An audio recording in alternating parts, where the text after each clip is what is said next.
Welcome back to the Bible Stories series. In the previous episode, we introduced the pragmatic foreman Haggai, who encouraged the people to start building the temple. During the same period, God raised up another prophet with a completely different style, Zechariah. If Haggai was an engineer who valued bricks, then Zechariah was an artist who valued visions. In the span of 2 months, he had 8 bizarre dreams, night visions, in a row. These dreams were highly surreal. He saw red and white horses patrolling among the myrtle trees. He saw 4 craftsmen shatter 4 horns. He saw a measuring line stretched over Jerusalem. These vivid scenes were a shot in the arm for the disheartened Israelites of that time.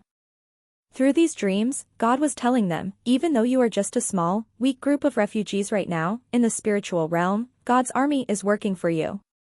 God even made an incredibly authoritative statement: whoever touches you touches the apple of his eye. This was telling the world, don't touch my children, or you will face the consequences. Among all the visions, one is particularly heartwarming. At that time, Jerusalem had no city walls. For an ancient city, having no walls was like wearing no clothes, vulnerable to being raped and pillaged by enemies at any moment. The people lived in fear every single day.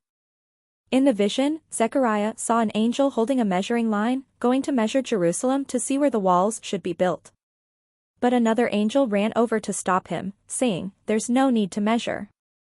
This city will be so full of people that walls won't be able to contain it." Then, God made a stunning declaration: "I myself will be a wall of fire around it, and I will be its glory within." What does this mean? God was saying, you don't need walls made of stone. I myself am that wall. Just like an energy shield in a sci-fi movie, God's fire will surround this city. Any enemy who wants to attack you must first pass through God's raging fire. This gives us immense security. True safety is not the balance in your bank account or an insurance policy, but God Himself becoming your protective shield. Next, the scene shifts to a courtroom. This is the most central and moving scene of the entire book. Standing in the defendant's dock is the high priest of that time, Joshua. He represents all the Israelites. Logically, the high priest should be wearing magnificent, holy robes, but in this vision, Joshua is dressed in filthy garments. The original text even implies garments stained with excrement. Who is the prosecuting attorney? It is Satan. Satan stands beside him, pointing at Joshua's foul stench and accusing him. Is this kind of person worthy to serve God? Is this kind of sinner worthy to enter the temple? Joshua doesn't dare to say a word because Satan is telling the truth. He is indeed filthy, and Israel has indeed sinned. Just at this moment of despair, the judge, God, speaks. God rebukes Satan and then does something unbelievable for Joshua. He commands the angels, take off his filthy clothes. Then he says to Joshua, see, I have taken away your sin, and I will put fine garments on you. This is the true essence of the gospel. We cannot wash away our own sins, we can only accept God, changing our clothes for us. He takes away our shame and clothes us in His righteousness. After changing his clothes, God wanted to encourage the political leader of that time, Zerubbabel. This governor was facing immense pressure. The temple couldn't be built, enemies were opposing them, funds were short, and he felt like he was on the verge of a breakdown. At this moment, Zechariah saw a lampstand of solid gold, with 2 olive trees on its right and left.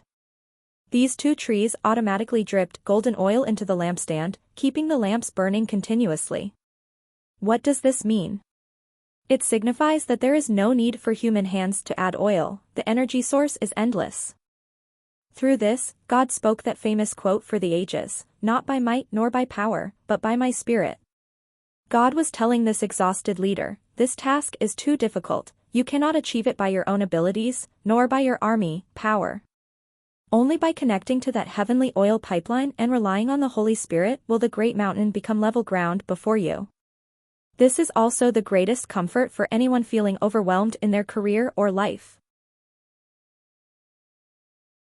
In the second half of the Book of Zechariah, the tone abruptly changes. The prophet's vision pierces through 500 years of time to see a future king. The king most people imagine is a majestic general riding a tall war horse. But Zechariah wrote, "Rejoice greatly, daughter Zion. See, your king comes to you, righteous and victorious, lowly and riding on a donkey, on a colt, the foal of a donkey." This is an image of extreme contrast. The donkey is a mount for commoners and a symbol of peace. This king does not conquer with military force, but with humility and love. 500 years later, when Jesus Christ entered Jerusalem on Palm Sunday, he did not choose a war horse, he deliberately chose a young donkey colt precisely to fulfill these words. He is the Prince of Peace, he did not come to kill, but to die for humanity. The prophecies that follow are even more heartbreaking. Zechariah rehearsed a drama of the Good Shepherd being rejected. He played the role of the shepherd in the vision, caring for the flock, but the flock detested him. So he said to them, "If you think it best, give me my pay." How much did the people give him? 30 pieces of silver.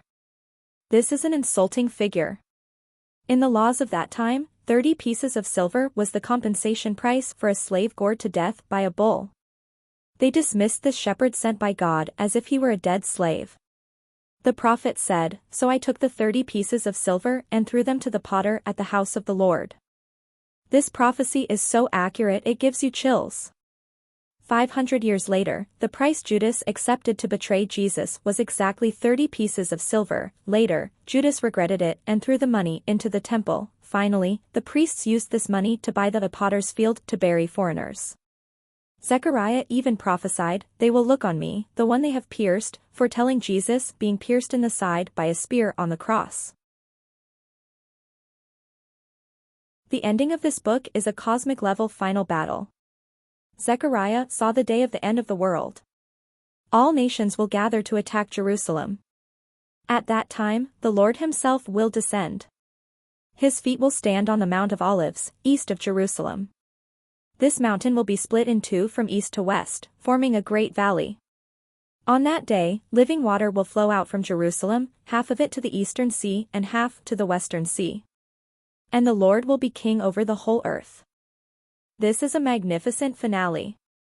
The story begins with a group of disheartened survivors and ends with the arrival of God's glorious kingdom. The Book of Zechariah tells us, no matter how difficult our current circumstances may seem, God's script has already been written. That Jesus who once rode on a donkey colt and was pierced for us will ultimately return as the King of Kings.